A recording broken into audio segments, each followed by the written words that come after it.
Hello student, trigonometric function या chapter मधला पुढचा पार्ट आपण बघणार आहोत, ज्याची कन्सेप्ट आहे साइन रूल. साइन रूल आपल्याला बघायचा आहे.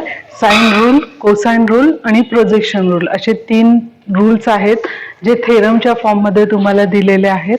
थेरमची जी स्टेटमेंट आहे ती अशी आहे साइन रूलची, इन ट्रायंगल एबीसी. हे लक्षात घ्यायचं, ट्रायंगल एबीसी साठीच हे sine rule, cosine rule and projection rule आहे. अदर कुठल्याच ट्रिग्नोमेट्रीसाठी हे रूल्स नाहीत. In triangle ABC, a upon sin a is equal to b upon sin b is equal to c upon sin c. Ratio form है हा, is equal to 2r, where r is the circum radius of triangle ABC. अशा form मध्ये हा statement दिलेला आहे आपल्याला. आता ते प्रूव्ह करण्यासाठी पहिल्यांदा तुम्हाला हा जो रेशो आहे तो सेपरेटली प्रूव्ह करून घ्यावा लागतो. हा रेशो सेपरेटली प्रूव्ह झाल्यावर हा जो 2r चा पार्ट आहे तो सेपरेटली प्रूव्ह करून घ्यावा लागतो. म्हणून जर डायग्राम बघितली तर डायग्राम पहिल्यांदा ही काढायची. जनरल एक ABC ट्रायंगल जो आहे तो काढून घ्यायचा. नेहमी ट्रायंगल ABC जेव्हा आपण ड्रॉ करतो तेव्हा अँगल ए च्या समोरची साइड स्मॉल लेटरने इंडिकेट करायचं. हे लक्षात ठेवायचं, जेव्हा आपण कॅपिटल लेटर यूज करतो, कॅपिटल लेटर इंडिकेट अँगल्स, हे कायमस्वरूपी लक्षात ठेवायचं, अँगल्स ऑफ अ ट्रायंगल. आणि त्याचे जे स्मॉल फॉर्म आहेत ते नेहमी त्याच्या अँगलची, त्या ट्रायंगलची साइड इंडिकेट करतात. म्हणजे ए अँगलच्या समोरची साइड जी आहे ती ए ने इंडिकेट होईल, बी अँगलच्या समोरची साइड बी ने, सी अँगलच्या समोरची साइड सी ने इंडिकेट होईल. याचा अर्थ ए सी ची व्हॅल्यू बी आहे, ए बी सी ची व्हॅल्यू ए आहे, ए बी ची व्हॅल्यू सी आहे. अशा पद्धतीने टर्म लक्षात घ्यायची. कुठलाही ट्रायंगल असला की हे लॉजिक लावायचं की त्या अँगलच्या समोरची जी साइड आहे ती स्मॉल लेटरनी त्याच अँगलच्या फॉर्म मध्ये इंडिकेट केली जाते. आता थोडंसं इथे मॉडिफिकेशन आहे ह्या ट्रायंगल मध्ये. काय मॉडिफिकेशन केलंय आपण, कारण आपल्याला एरिया कॅल्क्युलेट करायचा आहे आणि एरिया कॅल्क्युलेट ट्रायंगलच्या एरियासाठी आपल्याला माहिती बेस इंटू हाईट हा फॉर्म्युला आपण घेणार आहोत. So base into height, height येण्यासाठी हा जो ए आहे पॉइंट त्याच्यावरून बीसी वर एक परपेंडिक्युलर ड्रॉन केलेला आहे, एडी परपेंडिक्युलर टू बीसी या फॉर्म मध्ये. म्हणजेच आपल्याला एडी ची जी व्हॅल्यू आहे ती लिहिता येते. कारण राईट अँगल जर ट्रायंगल घेतला तर राईट अँगल ट्रायंगल मध्ये तुम्हाला माहिती आहे, जर आपल्याला व्हॅल्यू कॅल्क्युलेट करायची असेल, मी हा इथे दाखवते म्हणजे तुम्हाला चांगलं लक्षात येईल की जर एडी ची व्हॅल्यू कॅल्क्युलेट करायची असेल रिस्पेक्टिव्हली दॅट अँगल सी अँगलला धरून जर ती व्हॅल्यू कॅल्क्युलेट करायची असेल तर आपल्याला साईनचा रेशो पाहिजे, कारण आपल्याला साइन रूल प्रूव्ह करायचा आहे. साईनच्या रेशोचा फॉर्म्युला काय आपला, साइन सी जर कॅल्क्युलेट करायची असेल तर opposite side, so opposite side upon hypotenuse, so AC या वेळी येईल.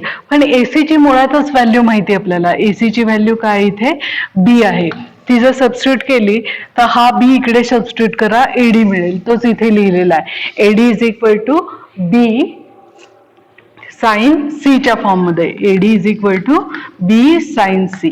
त्यावेळी हा जो सी अँगल आहे त्याची व्हॅल्यू फक्त कॅल्क्युलेट केली. एक अँगल करायचा कुठलाही एक, पण या केसमध्ये तो कॅल्क्युलेट करताना सी अँगल केलेला आहे. तुम्ही बी ने जरी कॅल्क्युलेशन केलं तरी चालू शकतो. कुठलाही एक अँगल आपण तो सी कन्सिडर केला आणि त्यावेळी ही टर्म प्रूव्ह केलेली आहे. आता जो एरिया ऑफ ट्रायंगलचा फॉर्म्युला आहे तो घेतलाय 1/2 बेस इंटू हाईट. सो बेसची व्हॅल्यू बी सी ती घेतली आहे इंटू हाईट ए डी या पद्धतीने. आता याच्यामध्ये एडी ची जी व्हॅल्यू आपण ही कॅल्क्युलेट केलेली आहे ती इथे सबस्टिट्यूट केली आणि बेस माहिती आहे बीसी ची व्हॅल्यू काय आहे आपली गिव्हन जी आहे आलेली ती एच आहे, ती सबस्टिट्यूट केली तर एरिया ऑफ ट्रायंगलचा जो फॉर्म्युला आपला तयार होतोय तो कसा मिळतोय, area of triangle ABC is equal to 1/2 AB sine C. आणि नेहमी रिदमिक टर्म्स लक्षात घ्यायच्या की ट्रिग्नोमेट्री मध्ये इथून पुढे सगळ्या रिदमिक टर्म्स आहेत. जेव्हा तुम्ही अँगल सी लिहिताय ना तेव्हा उरलेल्या साइडचं कॉम्बिनेशन येत आहे बघा. उरलेल्या साइड अँगल सी जर लिहित असेल तर उरलेल्या 2 साइड ए आणि बी राहतात, त्यांचं कॉम्बिनेशन इथे दिसतंय. त्याच टर्मला इकडे शिफ्ट केलं तर हा 2 इथे मल्टिप्लाय होईल बीसी साइन सी च्या फॉर्म मध्ये. हा एक एरिया कधी कॅल्क्युलेट झालाय, जेव्हा आपण सी ला रिस्पेक्टिव्हली केलंय. जर मला बी ला रिस्पेक्टिव्हली करायचं असेल तर फॉर्म्युला काय तयार होईल, मग बी अँगल घेते, मग उरलेल्या दोन साइड म्हणजे टर्म काय येणार ए आणि सीच्या फॉर्म मध्ये. ह्याच लॉजिक इथे लावायचं, पूर्ण सॉल्व्ह करायचं नाही, सिमिलरली म्हणायचं आणि डायरेक्ट ही टर्म इंडिकेट करायची. सो हे लक्षात घ्यायचं, रिदम आहे, थोडासा रिदमिक पॅटर्न घ्यायचा. अँगल जो आहे तो अँगल सोडून उरलेल्या साइड्स ज्या आहेत त्याचं कॉम्बिनेशन लक्षात घ्यायचं.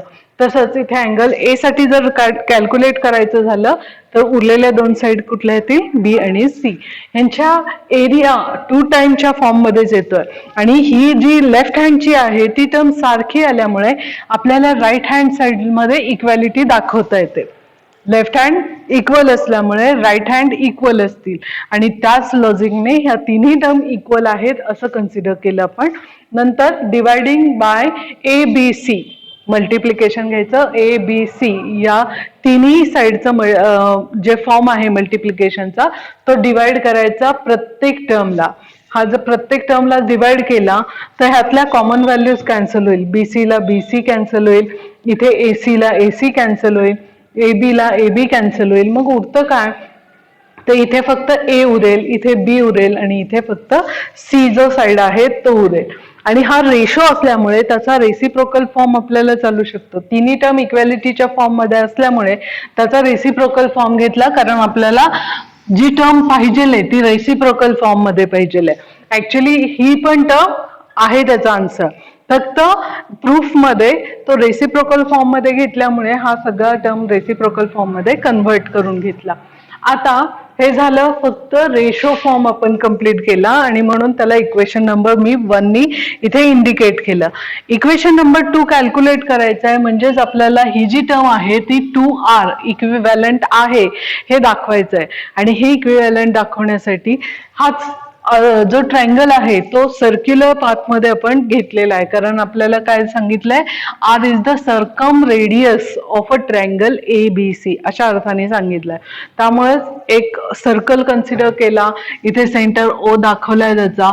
हा ट्रायंगल एबीसी, मगाशीच लॉजिक, अँगल ए च्या समोरची साइड ए नी, बी बी, सी नी सी ची टर्म आपण इंडिकेट केलेली आहे. मग ही जी टर्म आहे ती प्रूव्ह करण्यासाठी आपल्याला हे रिलेशन माहिती आहे, A plus B plus C is equal to 180 असतं. अँगलच्या तिन्ही टर्मची ऍडिशन 180 असते. म्हणून एक अँगल कदाचित 90चा असेल, दोन अँगल 90च्या जर फॉर्म मध्ये झालं तर तो स्ट्रेट लाईन होईल आणि आपल्याला ट्रायंगल मिळणार नाही. म्हणून कन्सिडर करायचा ऍटलिस्ट एक अँगल जो आहे त्याचा तो राईट अँगल ट्रायंगल नाही, सॉरी राईट अँगल नाही आहे. आणि राईट अँगल नसेल म्हणजे एक इथे लिहिलंय at least 1 angle is not right angle, आणि तो कुठला कन्सिडर केलाय तर ए कन्सिडर केलाय. A is not right angle म्हणजे तो आपला ॲक्यूट फॉर्म मध्येच असेल आणि तो ॲक्यूट फॉर्म मधला जो अँगल आहे तो राईट अँगल नसणार आहे, अशा अर्थाने ही टर्म घेतली आहे. Draw a diameter through a. Diameter जो आहे तो ए पासून ड्रॉ करायचा, कारण आपण ए साठी करतोय म्हणून ए पासून डायमीटर हा जो ड्रॉ केलाय तो डायमीटरची व्हॅल्यू किती येणार आहे, आपली रेडियसच्या डबल असते. म्हणून व्हॅल्यू लिहिताना मी काय लिहिलंय 2r च्या फॉर्म मध्ये. ही जी डायमीटर आहे, let it meet circle at point P. P च्या ठिकाणी तो मीट करतोय आणि त्याची व्हॅल्यू किती होणार आहे, AP is equal to 2r च्या फॉर्म मध्ये. आता एक कन्स्ट्रक्शन त्याच्यामध्ये करून घेतलं की ही जी लाईन इथपर्यंत वाढली आहे ती कनेक्ट केली आपण सी ला, आणि सी ला जेव्हा आपण कनेक्ट करतो तेव्हा इथे एक राईट अँगल ट्रायंगल तयार होतो. आणि हा जो राईट अँगल ट्रायंगल आहे तो जर नीट ऑब्झर्व केला तर लक्षात येईल की ह्याच्यामध्ये ही जी व्हॅल्यू आहे, आर्क बघायचा. हा आता आर्क जर बघितला तर ए बी सी हा आर्क आहे एसीचा, तोच आर्क तुम्हाला ए पी सी साठी सुद्धा दिसेल. म्हणून मी इथे जे सिम्बॉलिक फॉर्म आहे इक्वॅलिटीचं ते इंडिकेट केलंय की हा आर्क आणि हा आर्क एकच असल्यामुळे हा जो अँगल आहे अँगल पी आणि अँगल जो बी आहे तो इक्वल असेल. म्हणूनच in triangle A C P, in triangle A P C is a right angle triangle at C होणार आहे तो. पण त्याच्यामध्ये ह्या दोन टर्म्सचा जर विचार केला तर आर्क सेम असल्यामुळे त्या व्हॅल्यूज कशा असतील, मेजर व्हॅल्यूज इक्वल असतील हे इंडिकेट केलं. आता अँगल बी साठी आपल्याला कॅल्क्युलेशन करायचं, कारण इथे ए जो आहे, सॉरी पी जो आहे तो अननोन आहे, म्हणून बी साठी आपण कॅल्क्युलेशन करायचं. साइन बी ची जर मला व्हॅल्यू लिहायची झाली, मग अशी हे जसं लिहिलं तसंच कन्सिडर करूया. साइन बी म्हणजे साइन पी कॅल्क्युलेट करतोय, कारण व्हॅल्यूज काय आहे त्याच्या इक्वल आहे. साइन बी म्हणजे साइन सी आहे. हे थोड्या वेळ जर नाही लक्षात घेतलं तरी चालेल. फक्त साइन बी ची जर व्हॅल्यू कॅल्क्युलेट करायची असेल तर परत एकदा अपोजिट साइड अपॉन हायपोटेनियस असंच लक्षात घ्यायचं. आणि मुळात हे कुठून कॅल्क्युलेट केलंय तर आपण पी वरून कॅल्क्युलेट करतोय, कारण पीच्या ठिकाणी तो राईट अँगल ट्रायंगल आहे. म्हणूनच घेताना कशी घ्यायची, अपोजिट साइड अपॉन हायपोटेनियस या वेळी ही टर्म घेतली आहे. म्हणजेच बी अपॉन एपीच्या फॉर्म मध्ये, पण एपी आपण किती घेतलाय 2r. तर एपी ची व्हॅल्यू 2r जर सबस्टिट्यूट केली तर साइन बी तुम्हाला लिहिता येईल बी अपॉन 2r च्या फॉर्म मध्ये. ही एकदा टर्म मिळाली की 2r ची व्हॅल्यू लिहिता येईल. हा 2r इकडे शिफ्ट करा आणि हा साइन बी इकडे शिफ्ट करा, तो अपॉनच्या फॉर्म मध्ये होईल. तीच टर्म इथे लिहिलेली आहे 2r is equal to B sine C. हा इक्वेशन नंबर 1 झाला, सॉरी 2 झाला. पण 1 मध्ये आपल्याला काय माहितीये, बी अपॉन साइन बी जरी असेल तरी त्या तिन्ही टर्म एकमेकांना इक्वल आहे. आणि ह्या तिन्ही टर्म इक्वल आहे आणि ह्याला अजून एक टर्म इक्वल आहे, म्हणजे या चारही टर्म एकमेकांना इक्वल आहे. म्हणून from equation 1 and 2 these four terms are equal to each other. a upon sin a is equal to b upon sin b is equal to c upon sin c is equal to 2r. ह्या form मध्ये ही term आपल्याला मिळाली. हा जो ratio आहे त्या ratio मध्ये नक्की लक्षात ठेवायचं, जेव्हा न्यूमरेटरला साइड आहे आणि डिनॉमिनेटरला हा अँगल आहे, साइन रेशोचा अँगल आहे. न्यूमरेटरला साइड आणि डिनॉमिनेटरला अँगल अशा जर फॉर्म मध्ये असतील तर तो रेशो इंडिकेट करायचा 2r. आणि जे प्रॉब्लेम आपल्याला सॉल्व्ह करायचे आहेत त्या प्रॉब्लेम मधले ही पहिली व्हॅल्यू लक्षात घ्यायची. हे जे नोट आहे ना त्याच्यावरूनच आता आपल्याला प्रॉब्लेम सॉल्व्ह करायचे.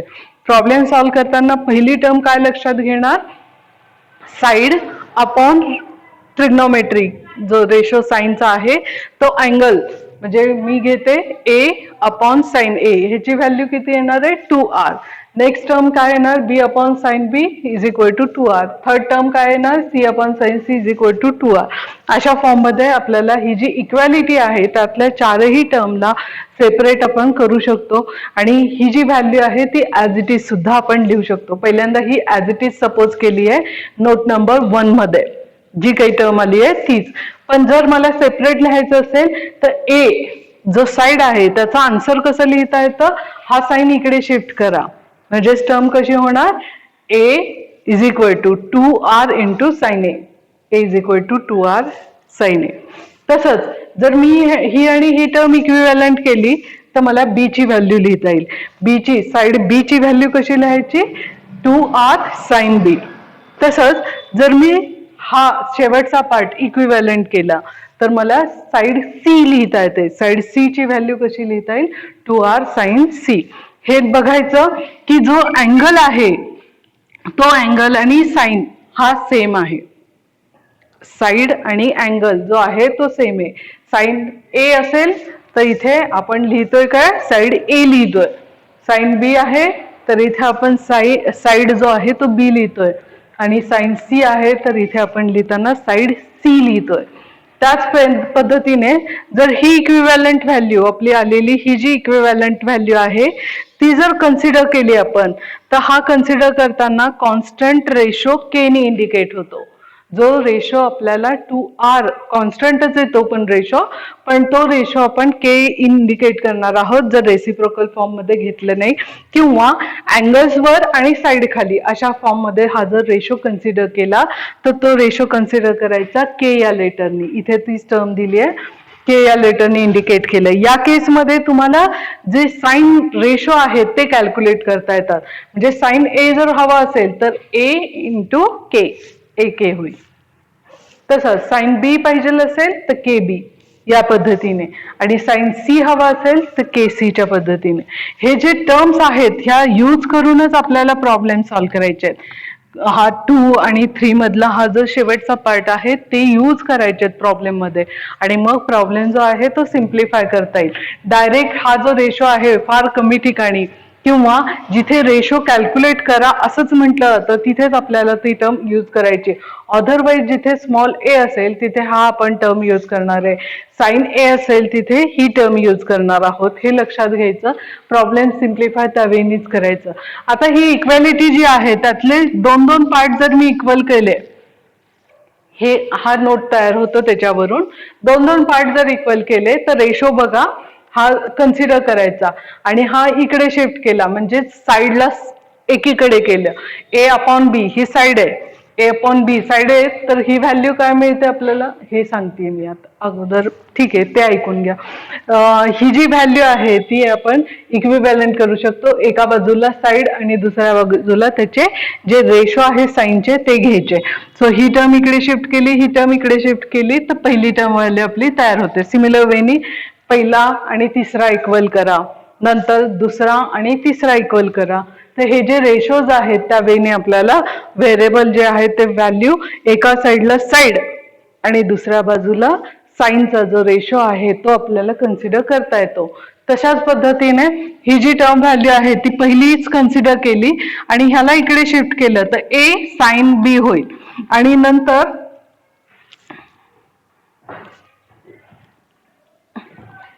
हे बघूया, ह्या दोन टर्मलाच इक्विव्हॅलंट जर केलं मी तर शिफ्टिंग करते मी A sine B is equal to ही टर्म इकडे शिफ्ट होईल बी साइन ए. यांचं जर कॉम्बिनेशन बघितलं तरी परत रिदमिक टर्म आहे. ए साइड आहे तर इथे त्याचा इक्वॅलिटी मध्ये अँगल ए आहे, इथे बी अँगल आहे तर इथे साइड आहे. ए बीचं कॉम्बिनेशन आहे तेच कॉम्बिनेशन आपल्याला उलट करता येतं. ए बीचं कॉम्बिनेशन आहे अँगल आणि साइडचं, ए साइड बी अँगल असं जर असेल एबीचं कॉम्बिनेशन म्हणायचं. एबीचं जर कॉम्बिनेशन असेल तर ते साइड आपल्याला एबीच्या फॉर्म मध्ये अपोजिट फॉर्म मध्ये लिहिता येतं. आणि हा चौथा जो आहे तो इथे दाखवलेला आहे. कुठलेही दोन टर्म मध्ये इक्वॅलिटी करून बघा, त्याची व्हॅल्यू ज्या आहेत त्या त्याच्याच रेशोच्या फॉर्म मध्ये तुम्हाला मिळतील. जसं इथे सी आणि बीचं कॉम्बिनेशन आहे, इथे पण सी आणि बीचंच कॉम्बिनेशन आहे, फक्त अपोजिट झालाय. जो अँगल आहे तो साइड झाला आणि साइड जो आहे तो अँगल झालाय, म्हणजे तिथे बी साइड झाली आहे, अँगल सी झालाय. सिमिलर वेने ही पण टर्म लक्षात घ्यायची. काही प्रॉब्लेम्स असे असतात की ज्याच्यामध्ये तुम्हाला ह्या व्हॅल्यूज ज्या आहेत त्या डायरेक्टली यूज करायच्या आणि त्याच्यानुसार त्याचं सिम्प्लिफिकेशन करायचं आहे. प्रॉब्लेम सॉल्व्ह करताना मल्टिपल वेनी तुम्हाला प्रॉब्लेम सॉल्व्ह करता येतो. असं अजिबात नाहीये की एकाच वेनी तुम्हाला हा प्रॉब्लेम सॉल्व्ह करता येईल, हेच एक फॉर्म्युले यूज करता येईल तर नाही. काहींना वाटले ह्यातले कुठला पण मला यूज करून सॉल्व्ह करता येईल तर त्या पद्धतीने केले तरी काही हरकत नाही. बदलत काही नाही, आन्सर तेच येतं जे यायला पाहिजे, फक्त स्टेप्स कमी जास्त होतात. काही केसेसमध्ये स्टेप्स वाढल्या जातील, काही केसेसमध्ये स्टेप्स कमी होतील. हे आपलं लॉजिक आहे. हे सगळे जे आहेत ते वेगवेगळे फॉर्म्स आहेत. साइन रूलचे ना वेगवेगळे फॉर्म्स आहेत की किती पद्धतीने साइन रूल आपल्याला लिहिता येतो. हे जसं आपण साइन रूल आता प्रूव्ह केलेला आहे तसंच प्रोजेक्शन रूल सुद्धा आपल्याला प्रूव्ह करता येतो. आणि प्रोजेक्शन रूल मध्ये पण कोसाइन रूल, पहिल्यांदा कोसाइन आहे, साइन रूल झाल्यानंतर पहिल्यांदा कोसाइन आहे, नंतर प्रोजेक्शन आहे. रिदम लक्षात घ्यायचा, कुठल्याही टर्मचा रिदमिक फॉर्म जो आहे तो लक्षात आला ना की मग व्हॅल्यू लक्षात येतात. आणि टर्म एकच लक्षात ठेवायची, म्हणजे जर व्हॅल्यू तुम्ही ही लक्षात घेतली तर टर्मला एकच फॉर्म, साइड्स वर अँगल्स खाली आहेत असं जर असेल तर 2R च्या फॉर्म मध्ये, तसंच अँगल वर आणि साइड खाली असं जर असेल तर त्याला कॉन्स्टंट K च्या फॉर्म मध्ये इंडिकेट करायचं. हा जे इंडिकेशन आहे त्याच्यावरून बरेच प्रॉब्लेम्स तुम्हाला सॉल्व्ह करायचे आहेत. व्हॅल्यूज फक्त इकडून इकडे शिफ्ट करायच्या आहे. साइड पाहिजे असेल तर साइडची व्हॅल्यू लिहिता येते मला 2R साइन ए असेल तर ए, बी असेल तर बी, सी असेल तर सी. या पद्धतीने मला साइड्स ज्या आहेत त्या बदलता येतात. तसंच साइन रेशो जर मला साइडच्या फॉर्म मध्ये लिहायचं असेल, साइन ए जर लिहायचं असेल तर मला लिहिता येतो ए के, साइन बी लिहिता येईल बी के, साइन सी लिहिता येईल सी के. हे जे आहेत ते रिदम लक्षात घ्यायचे आणि त्याच्यानुसार नोट ज्या आहेत त्या व्यवस्थित फॉलो करायच्या आणि मगच प्रॉब्लेम सॉल्व्ह करायचे. उरलेला जो कोसाइन रूल आहे तो आपण पुढच्या तासाला बघूया. एक काळजी घ्यायची, कोसाइन रूल मी जसा पुस्तकात आहे तसा सॉल्व्ह करून देते आणि जो प्रोजेक्शन रूल आहे तो मात्र मी पुस्तकापेक्षा वेगळ्या पद्धतीने सॉल्व्ह करून देते, कारण पुस्तकात थोडंसं कॉम्प्लिकेशन जास्त करून दिलेले आहे. ऍक्च्युली प्रोजेक्शन रूल त्याच्यापेक्षा खूप सोप्या पद्धतीने इंडिकेट करता येतो, तर करून दाखवते. मागच्या वर्षी हा जो साइन रूल आहे तो अजून एका वेगळ्या मेथडनी सुद्धा इंडिकेट झालेला आहे. तुम्हाला ती मेथड, मागच्या वर्षीचं पुस्तक बघा, ती जरी मेथड आवडली किंवा समजली तरी त्या मेथडनी तो हा जो थेरम आहे तो लिहून काढला किंवा समजून घेतला तरी चालेल. ही मेथड थोडीशी वेगळी आहे, या मेथडचा सुद्धा तुम्ही वापर करून सिम्प्लिफाय करू शकता. कोसाइन रूल पण मागच्या वर्षी होता, पण मेथड मात्र बदलल्यात त्यांनी. मेथड जरी बदलला असेल तरी मी तेच सांगते, ट्रिग्नॉमेट्री मध्ये ना काही फरक पडत नाही. मेथड बदलू देत, काही असू देत, आन्सर ना सेम येणार आहे आणि वेज फक्त बदलतात. तुम्हाला ते आवडत असेल, मागच्या वर्षीचं टेक्स्टबुक चेक करा, तुम्हाला जर ते आवडत असेल तर त्या पद्धतीने जरी फॉलो केलेत तरी चालतील. रूल मात्र म्हणजे स्टेटमेंट मात्र बदलत नाही, फक्त प्रूफ जे आहे ते प्रूफ बदललं जाईल, त्या पद्धतीने प्रूव्ह करू शकतात तुम्ही. उरलेलं कोसाइन रूल आणि प्रोजेक्शन रूल पुढच्या तासाला बघूया.